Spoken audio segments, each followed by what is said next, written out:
Assalamualaikum warahmatullahi wabarakatuh. Salam sejahtera. Welcome back to my YouTube channel guys. Terima kasih kepada anda yang sudah klik ini video. Kepada anda yang baru saja berada di dalam channel ini, saya ucapkan selamat datang, terima kasih, dan selamat bergabung kepada anda yang sudah subscribe di dalam channel ini. Oke guys, pada kali ini kita akan teruskan membuat satu video reaction dengan part yang kedua daripada channel Ivy Fun guys, dengan tajuk ataupun judulnya Hal Aneh di Indonesia Menurut Orang Malaysia, part yang kedua. Part yang pertama Uncle sudah reaction. Jikalau anda ingin menontonnya, ada di sini guys. Anda tekan saja di sini.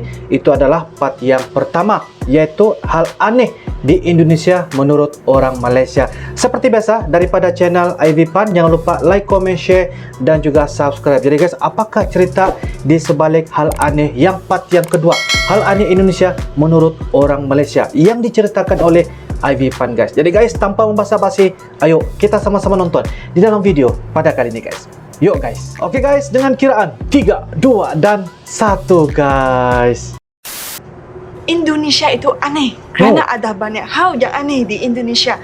Antaranya ini gayung. Mosok bahas gayung sih? Kan Malaysia juga ada gayung. Gayung. Jadi bahas deh. Malaysia pun ada gayung juga guys. Nah, yang mau kita bahas hari ini itu galon. Kenapa galon sih? Kerana saya gak kuat melemparin galon kayak tadi gitu. Mula-mula saya sampai di Indonesia, saya gak tahu mau cari air minumnya dari mana. Yang saya tahu, oh kamu beli air minum yang satu botol 1,5 liter gitu dari toko. Wah, ini wong sugih ya, beli air botol minum daripada beli air galonnya. Jadi itu kenapa orang Indonesia anggap orang asing itu wong sugih ya. Padahal itu cuma wong sugih itu dikatakan orang kaya ya guys. Wow, orang kaya. Kerana kami gak tahu membeli airnya di mana. Kemudian saya main ke toko dan saya lihat, ada galon. Harganya 12,000, murah lagi daripada... Oh, galon harga 12,000 rupiah. Kalau di Malaysia agak-agak berapa ya guys ya, ringgit Malaysia? Turunkan komentar anda di bawah ya guys. Saya minum air botol terus kan, sok kaya gitu kan. Di sini mulanya kehidupan saya minum air dari galon.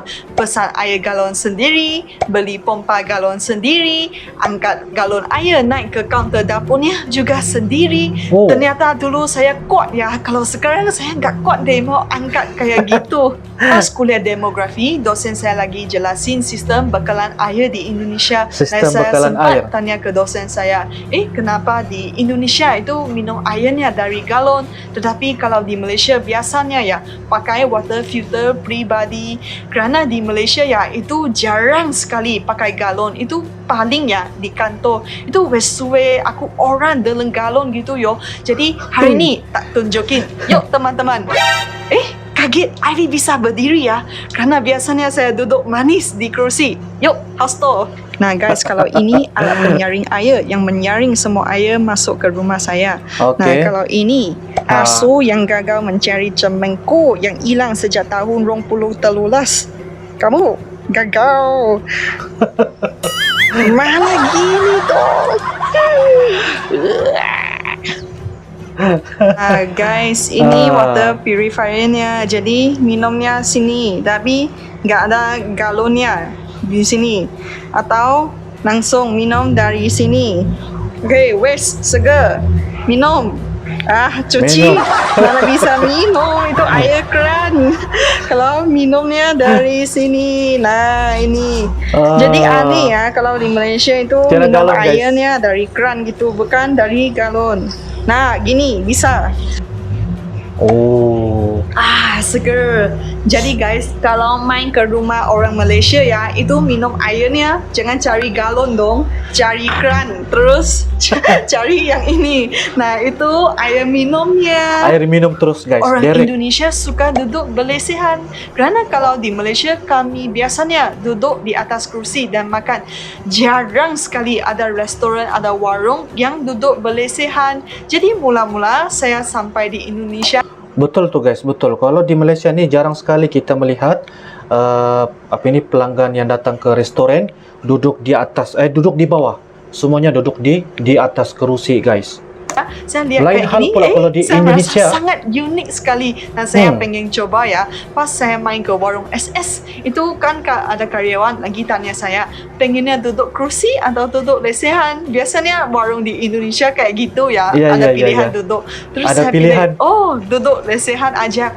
Dan mula-mula kayaknya seru deh, kayaknya ada apa ya, lagi main ke luar negeri di Jepang atau gimana, kamu duduk lesehan, kayaknya minum teh atau gimana, kayaknya gitu deh. Tapi lama-lama ya kaki saya merasa kebal sekali karena betul saya nggak biasa duduk kayak gitu. Apabila ibu saya main ke Indonesia ya, saya lagi bawa dia mau makan di lesehan warung SS di trotoar UGM gitu loh. Terus dia kayaknya seneng gitu, kita bisa duduk di tepi jalan makan kayak gitu, apalagi makanannya enak. Jadi sampai sekarang ya ibu saya bilang, oh pengen balik ke Indonesia lagi, pengen coba makan lesehan yang itu loh, yang makan di tepi jalan Di itu tepi loh. jalan. Dia udah kayaknya seru banget. Seru banget ya guys ya, ibu kepada Ivy ini dia sangat betah untuk tinggal di Indonesia sebab gara-gara halnya suka makan di tepi jalan guys, seperti yang tadi gerai SS kalau tidak silap lah. Kan gitu. Wow. Apabila saya main ke rumah teman Indonesia ya, saya diundang untuk duduk di atas alas lesehan gitu loh. Disaji kopi, disaji teh, disaji cemilan. Itu kayaknya piknik, tetapi di dalam rumah. Itu kayaknya seru sekali. Tapi saya agak penasaran, kenapa Indonesia ada budaya berlesehan gitu. Dan kemarin saya sempat diwawancarai oleh Mbak Trisi yang dari IPB. Mbaknya ceritain ke saya, menjelas ke saya, bahawa duduk berlesehan itu untuk menjalin silaturahim, untuk mempereratkan hubungan antara ahli keluarga. Terus saya fikir, itu logika dia ada juga, kerana kalau kamu duduk di kerusi ya, itu agak jauh. Kalau kamu duduk berlesehan kan itu lebih dekat, lebih akrab gitu loh. Cerita aneh yang belum selesai lagi teman-teman. Belum selesai apabila lagi guys. Saya daftar di UGM, saya diminta untuk kasih foto hitam putih. Pas itu saya sangat kaget. Nah ini yang antara semuanya paling culture shock untuk saya pribadi. Wow, culture shock guys ya. Hitam putih foto. Kenapa? Kerana foto hitam putih ya, kalau di Malaysia itu untuk orang yang sudah meninggal. Jadi betul guys, betul. Mula-mula saya emang merasa aneh dan kaget sih, tapi saya pun baru tahu juga ini guys ya.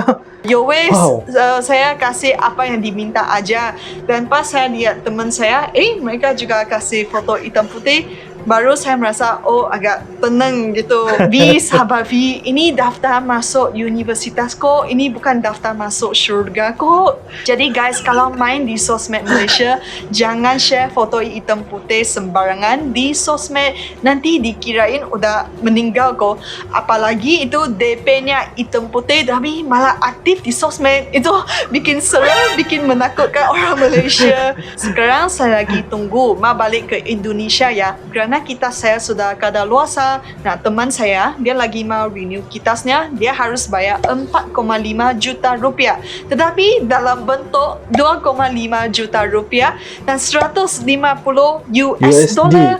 Nah, tetapi ada syaratnya teman-teman. Sampai sini, kalian sebagai orang Indonesia sudah dapat teka. Itu nota USD-nya harus mulus, harus cantik, tidak boleh ada kotoran, tidak boleh terlipat ya.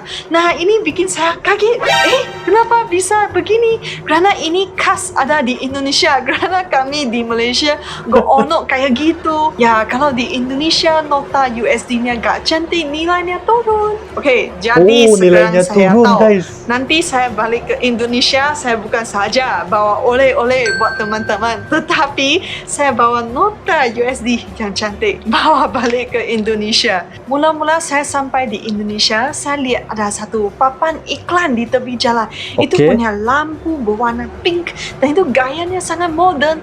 Wah, ternyata iklan, malah papan iklan di Indonesia itu bisa segitu keren ya. Tetapi akhirnya saya tahu, wah, itu iklannya iklan rokok. Kerana di Malaysia ya tidak diperbolehkan iklan rokok. Tidak ada di TV, tidak ada di papan iklan, tidak ada di sponsorship, tidak. Memang betul guys, memang betul. Dibenarkan. Wow, sampai Tapi begitu di ya guys. Indonesia, itu iklan terkeren itu malah iklan rokok. Jadi saya kaget, ini culture shock untuk saya ya. Kerana saya nggak pernah lihat iklan rokok, kerana Malaysia nggak ada. Saya pernah lihat pas saya lagi kecil, umur 4 tahun, 5 tahun, lihat di televisi Marlboro, lihat di papan Marlboro. Tapi sekarang nggak ada langsung. Jadi itu bikin saya kaget, iklan rokok. Kerana di Indonesia juga ada banyak orang merokok ya. Jadi market merokok di Indonesia adalah sangat besar. Dan kemarin saya KKN di Maluku ya. Mereka ada acara bola sepak yang juara 1 malah dapat 1 box rokok. Dan di sini saya gak nyambung, kan bola sepak itu acara olahraga. Seharusnya kesehatan gitu. Yang juara betul. 1 malah dapat 1 box gede cigarette. Wah, juara 1 dapat sekotak segede rokok ya guys. Nomor 1. Satu box gede rokok untuk sangat-sangat culture shock guys. Para ahli timnya.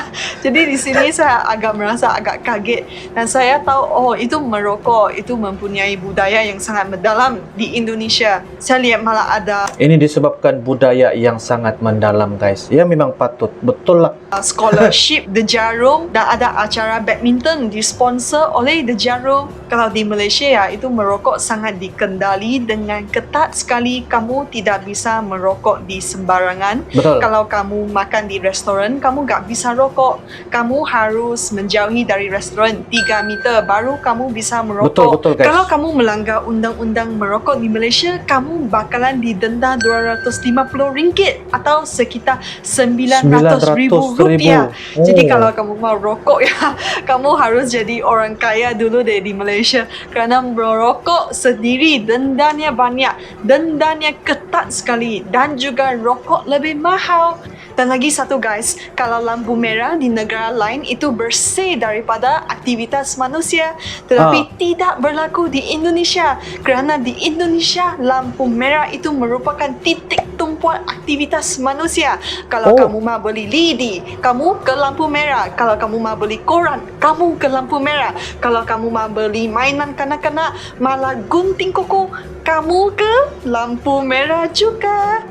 Jadi saya sebagai warga negara Malaysia ya, pas saya sampai di Indonesia, saya kaget dan saya hairan dan saya merasa sangat special. Itu lampu merah di Indonesia ternyata meriah sekali. Banyak orang. Itu malah meriah ada orang ya, yang pakai kemoceng terus dia lagi bersihin kaca mobil. Wah, itu sangat lucu sekali. Itu tidak terdapat di Malaysia. Dan malah ada orang yang minta sumbangan di lampu merah. Dan saya pernah lihat ada orang bernyanyi di lampu merah buat kumpulin dana. Ini sangat aneh untuk orang Malaysia kerana di Malaysia memang sangat-sangat aneh guys ya. Lampu merah ya terkenal dengan seperti seumpama begitu guys ya. Ada tempat yang macam tu.